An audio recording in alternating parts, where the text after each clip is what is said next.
Stranger Things concluded with Episode 8 of Season 5, delivering its finale with a record-breaking runtime that truly stood out, second only to the Season 4 finale in length.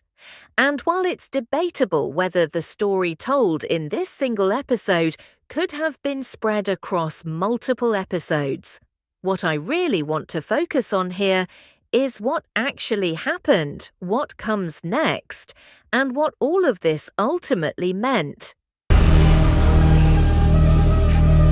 Those who have watched my videos on Welcome to Derry or the Stephen King universe on this channel likely caught many of the details, because Stranger Things is heavily influenced by 1980s horror culture and Stephen King's works.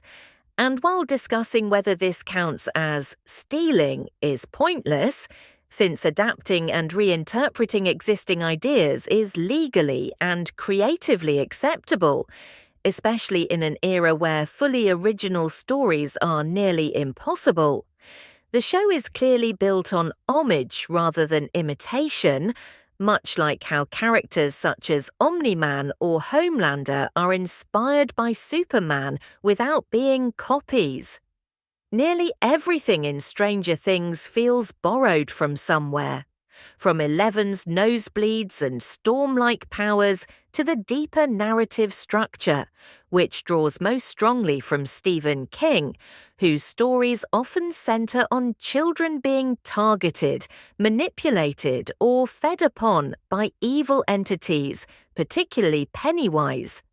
And this becomes especially clear with the introduction of the Abyss and the Mind Flayer, whose spider-like form, powers, and fixation on children strongly echo Pennywise's true form, as described in King's novels.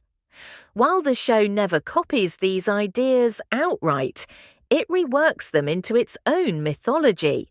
And although the finale delivered what was expected and didn't leave the ending excessively open, it still felt like a strategic choice, as Netflix operates more like a profit-driven content platform than a pure storytelling medium, leaving the door open for future revivals even if the final shot didn't overtly tease one.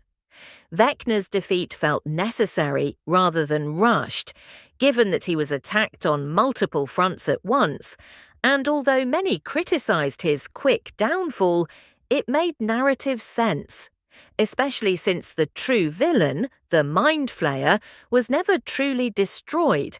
as it exists as a sentient cloud capable of controlling hosts, meaning Vecna was ultimately just another avatar. Much like classic 80s and sci-fi tropes, from Palpatine's return in Star Wars to Pennywise's recurring resurrections.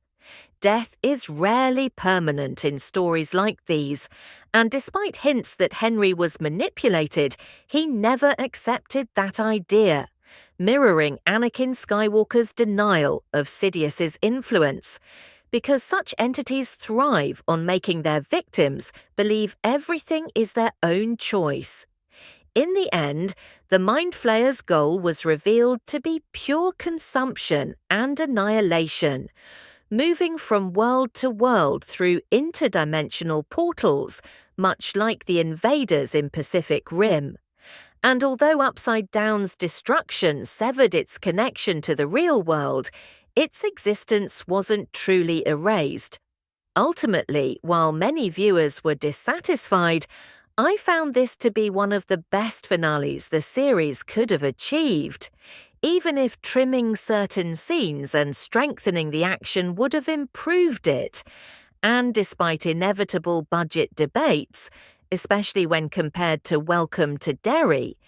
it's clear that Stranger Things prioritized star power over cinematic-level visual effects, yet still managed to deliver a thematically complete ending that passed the torch to a new generation,